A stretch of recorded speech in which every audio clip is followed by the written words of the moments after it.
You're listening to an archived Cabral Concept podcast. After listening to this show, check out the most up-to-date podcasts available at stephencabral.com/podcasts or search directly on iTunes. And now, welcome to the Cabral Concept, where board-certified naturopath and integrative health practitioner Dr. Stephen Cabral shares how he was diagnosed at the age of 17 with a life-altering illness and given no hope for recovery. It was only after studying and traveling all over the world did he discover how to combine ancient Ayurvedic healing practices with state-of-the-art naturopathic and functional medicine to fully rebalance the body and re-energize it with life. It's time to discover how to get well, lose weight, and finally feel alive again. And now, here's your host, Dr. Stephen Cabral.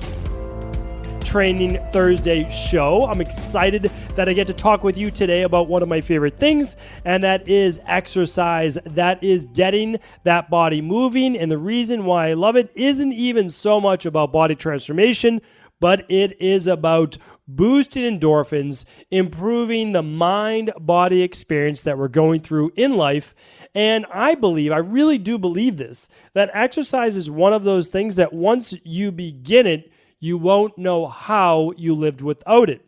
So during today's tips, I'm going to share with you that you don't always need the $200 a month gym membership, and you don't always need the $10,000 worth of home gym equipment. You can get by with a lot of the time some bands and your own body weight.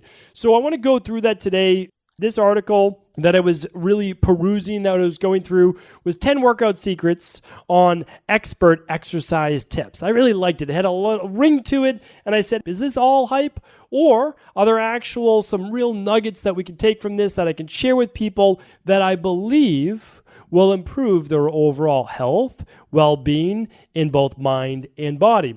So I'm going to take you through these 10 workout secrets, and we'll see if they're really secrets or not. Most of the time, they're not actually secrets, right? These aren't exposing ancient Ayurvedic or, as I talked about on just a couple of shows ago, ancient Greek-based medicinal ways to heal the body. And so hopefully you tune into that episode on 1446, stephencabral.com/1446. Well, all of today's show notes, any links that I decided to link up, will be at stephencabral.com/1448. So simply put, I like to be a sounding board for you.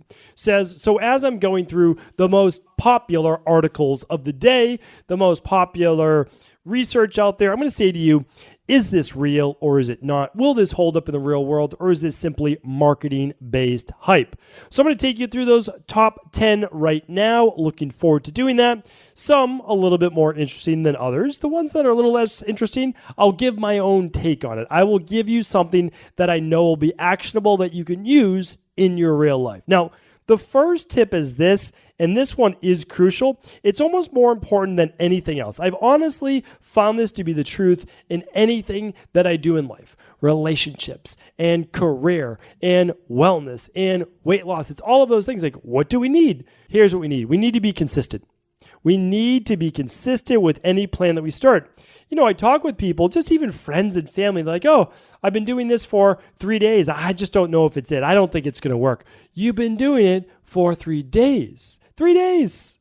You're probably going to have to give it a little bit more time, more like 3 weeks to give it at least a fair shake. So being consistent, no doubt about it, has to be at the cornerstone of anything you do. There's almost no point in doing something if you're not going to be consistent. Here's why. You will not have given it its fair due. You will never know if that was the answer or not.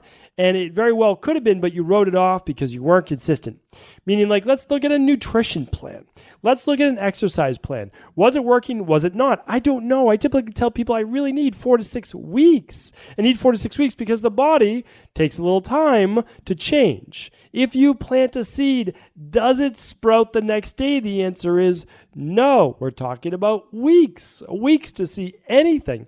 And if you're talking about, I've got a really amateur garden up in Maine that I love doing. I plant in May.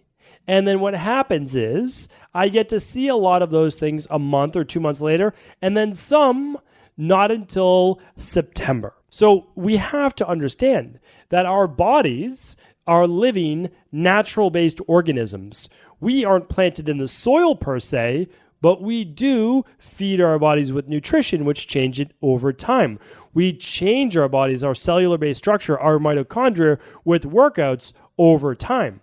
You don't change or rebuild your mitochondria with one workout, and you certainly don't do it with 10 workouts. You do it over the course of weeks and then months, so that every 4 months, as you begin to regenerate new cells, that hopefully those new cells are stronger. They're better equipped to do more exercise. You have more stamina, and it doesn't happen from a workout. So one, don't be super upset if you miss a workout, but also really focus on how many am I getting per week. Consistency to me in exercise means more days than not. That is what all of the major councils on exercise recommend, whether it be the American Council on Exercise, the American College of Sports Medicine, you name it, more days than not, 150 minutes per week. What does that mean? 30 minutes times 5 days, 40 minutes times about 4 days. You can do that. There's no doubt about it. And then, of course, our 10,000 steps every day. Consistency is number one. I really like that one. So I'm going to give it a good grade on that one. Follow an effective exercise routine. This is number two. Do I agree with this? Absolutely. Here's why. How many times, and this is a good time of the year for me to do this podcast, how many people do you see running on the treadmill still, and it's all they do, and they wonder why their body has not changed in a year, in 2 years, in 3 months? And that is because if you are looking for a physique transformation, you do not change your physique with aerobic-based training, especially alone. Can it do some work? Yes. Can it burn some body fat? Yes. Does it do a great job toning your muscles? No. So what we want to look at is anaerobic-based training, which is strength training. Now, can you do both aerobic and anaerobic? Absolutely. Can you do some interval training? Hopefully, right? So now what do we have? Well, we have resistance training. Could be body weight, could be bands, could be kettlebells, could be sandbags, could be anything that you want to train your body. Okay, we have strength. Then we have interval training. 20-second sprint, 40 seconds off, 60 seconds off. Do that sprint again. How many times? Anywhere between 5 and 10 times, with the first one being more of a warm-up, second one maybe 90%, and then you're off to the races number 3. Okay, and I have many shows on interval training, so please check out stevencabral.com/podcasts for all of those free additional podcasts. Now, we have our strength, we have our interval, and the interval could also be metabolic interval training with some resistance, right, with some strength training in there. And then we have the third form, which is more cardiovascular based. Now, that's going to be good for our heart and our lungs.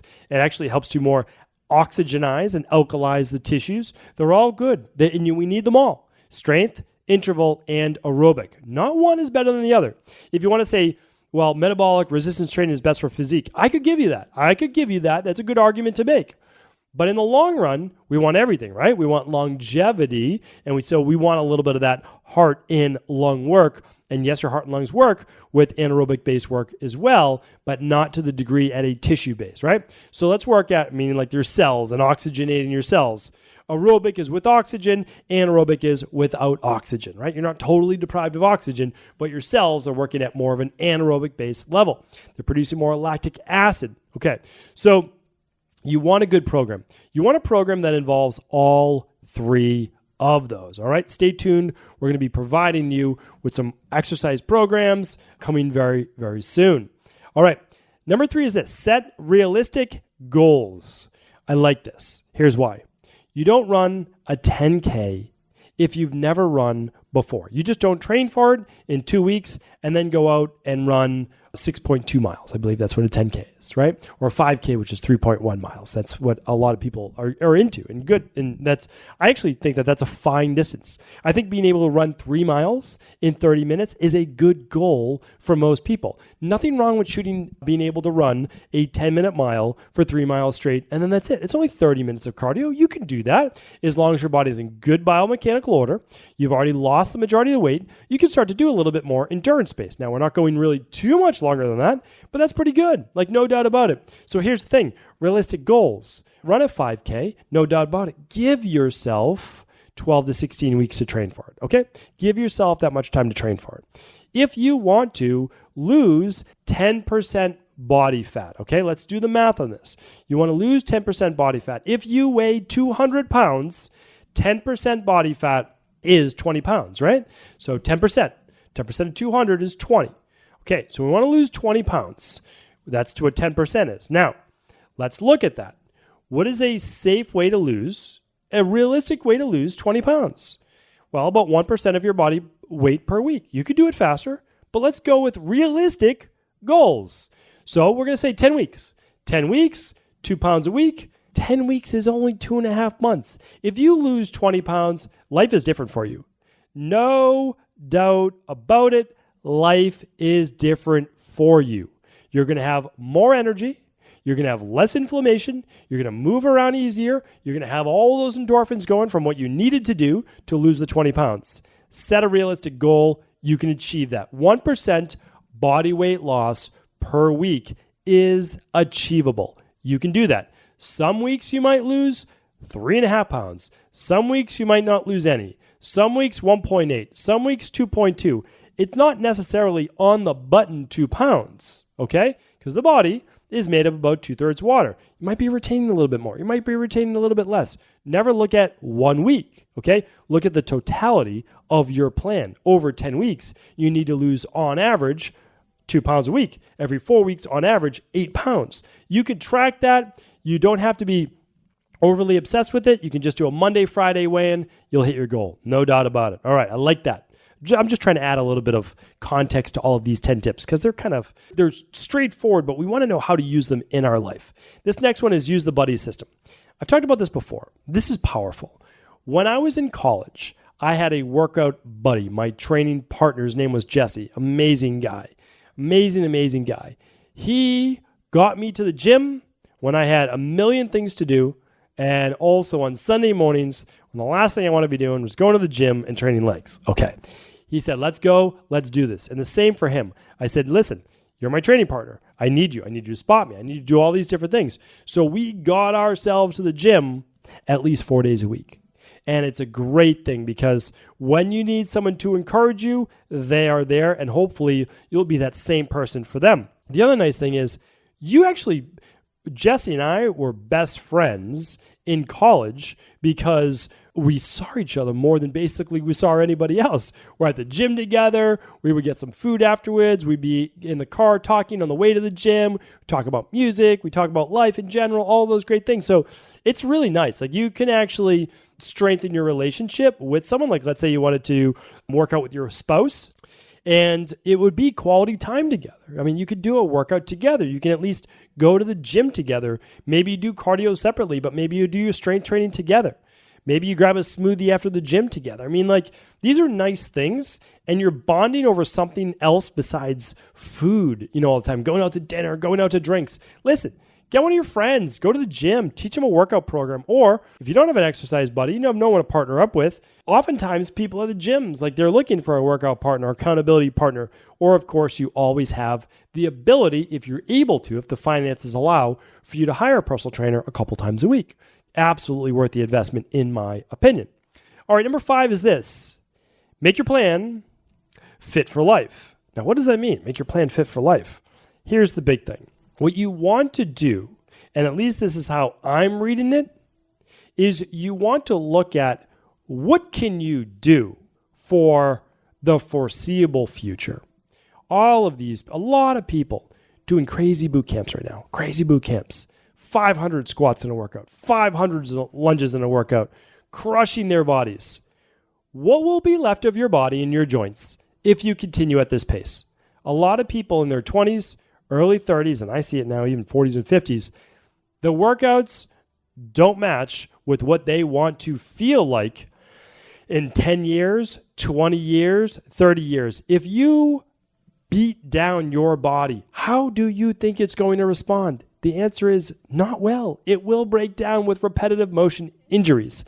Be smart about your program. Do not abuse the body. I'm telling you, it's a form of abuse to the body when we work out that hard, that often. I did a podcast not too long ago on Olympic training tips. I would love you to check out that show. I'll see if I can find it real quick.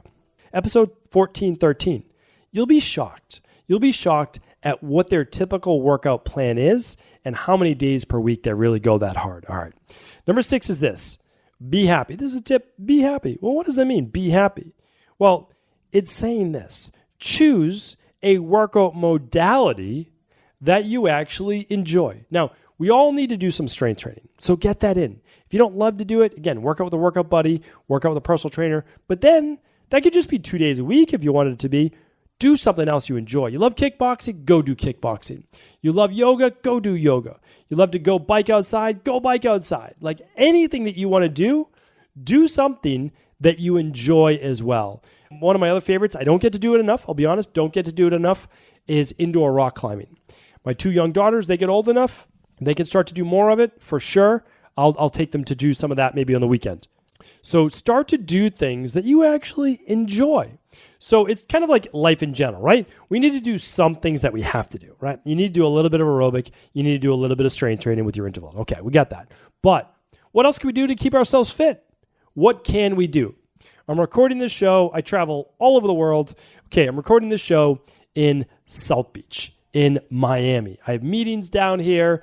Beautiful place, right? Very different than Boston in January. About 50 degrees different than Boston in January. I'm on the beach here. What am I going to do? I'm going to try to do an outdoor workout. I'm going to try to get outside. I might run along the beach while I'm here. Would I typically have the opportunity to do that? No. Does it throw me off from my typical workout schedule? Yes, but I can go back to that when I'm in freezing cold Boston next week. So while I'm here, hey, I'm going to do something I enjoy. I'm going to do something fun. And that's what I'm going to do. So that, again, you can start to do things that are health-based, fitness-based that you actually enjoy. So do more of that in your life. Number 7 is this. It is watching the time, watching your energy balance. So one of the interesting things is this. If you're more of that endomorph and kapha body type, when you work out in the morning, oftentimes first thing, it gives you a boost in your metabolism for the rest of the day. You will have more energy because you start to produce more dopamine. You start to produce a little bit more cortisol, and that's not necessarily a bad thing. You might have lower cortisol in the morning, not from adrenal issues, HPA axis issues. You're just a little bit more sluggish. Okay, sometimes the endomorphs are. Let's get them going, right?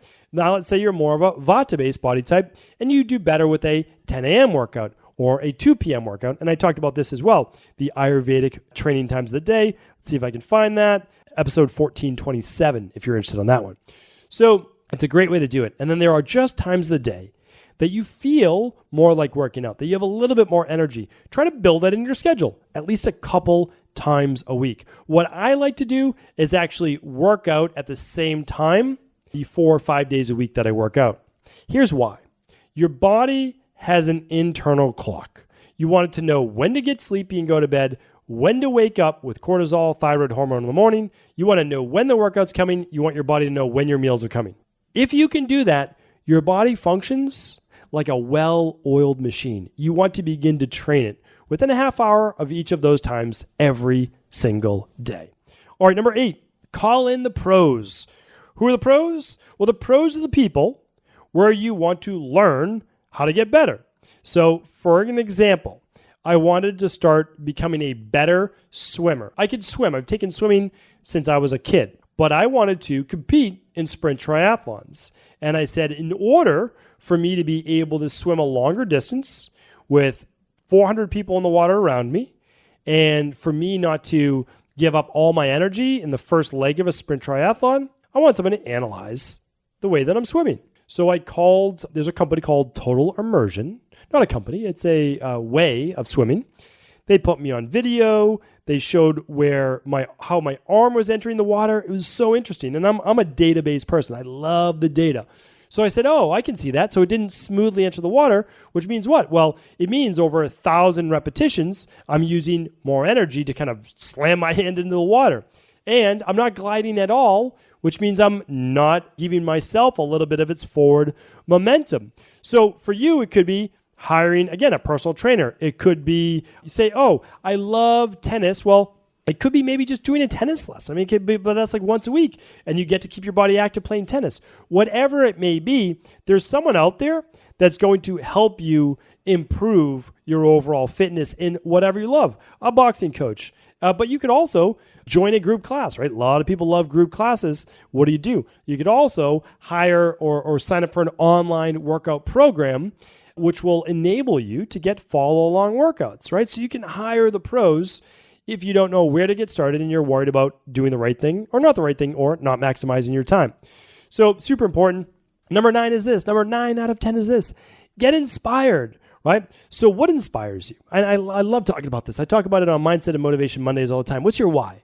What is your why? Why are you going to work out? So much of the time, it's not for us. It's not for us. But do it for your kids. Do it for your grandkids. Do it so you have more energy so that you can follow more of your passions. Do it so that you can eat more calories, enjoy some of your favorite foods. Figure out what your why is. Stick with that. It's going to help you be more consistent. There's no doubt about it. And you're not going to hate the process. You're really not. Your why allows you to do things that you don't always love, but you love the end result. You love being able to sample some of your favorite foods. You love being able to have that flex meal on the weekend, and you're someone that loves wine or those types of things. Exercise allows you to have more leeway. I mean, that's the bottom line.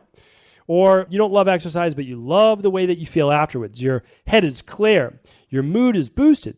Great. Focus on what inspires you, what gets you motivated. Number 10, the last one is this.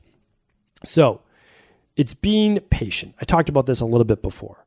You're going to start an exercise program and you are going to want, you're going to want to shoot for the moon. That's it. And you're going to hope and want for all these results, and you may get them, but sometimes you may not. And it's really, I always talk about this, it's not a matter of if you'll get the results. You will, but it may take a little time. Your body needs time to change, almost like the seasons, right? We can't make winter happen in the summer. It's just not going to happen. But what we can do is follow the process, and we can begin to follow the formula, knowing that if we do the right things, we're going to be able to eventually achieve those results. I talk about this again. Sometimes it's estrogen levels that are keeping you away from your goal weight. Sometimes it's high cortisol. Sometimes it's poor sleep. Sometimes it's dysregulated blood sugar. But any one of those things and a couple more could keep you and hold you back from achieving your goals. So the first thing we want to do is begin an exercise program, begin a good nutrition program, detox that body, and if needed, then you'll run something like the complete stress, mood, and metabolism test. You'll figure out, hey, what's going on with my estrogen, progesterone?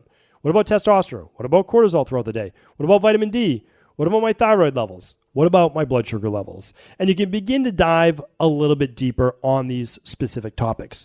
So hopefully today's 10 workout secrets, maybe not secrets, but I believe they are actually solid exercise tips that in order for this not to be a fad workout for you, in order for you not to stop this in just a month after starting a workout program, it really should include all 10 of these, if not at least 7 to 8 of these items. Do a little mental checklist in your mind. Does your program or future program contain at least 7 out of these 10 elements? I believe you'll be more likely to stick with the program and get much better results over time, sustainable results, which is what we all want. So thank you so much for tuning into the show. I appreciate you. And as always, if this show was helpful, please do feel free to share this show with anyone you believe it could serve.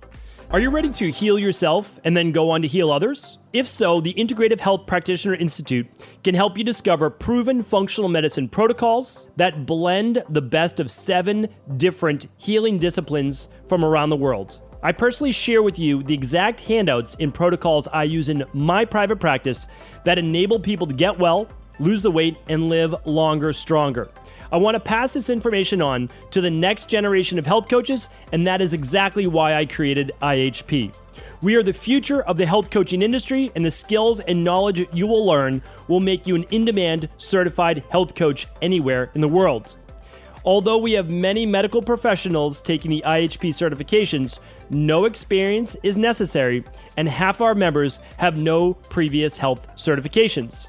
At the Integrative Health Practitioner Institute, our motto is a health coach in every home. Our goal is that you take this knowledge and then share it with family, friends, loved ones, your community, or in a practice where you create a career you love and can be proud of. The global IHP community is filled with some of the most kind and caring people in the world, and we can't wait to welcome you into our world soon. For more information or to set up a discovery call with one of our IHP Health Coach graduates, simply head over to integrativehealthpractitioner.org.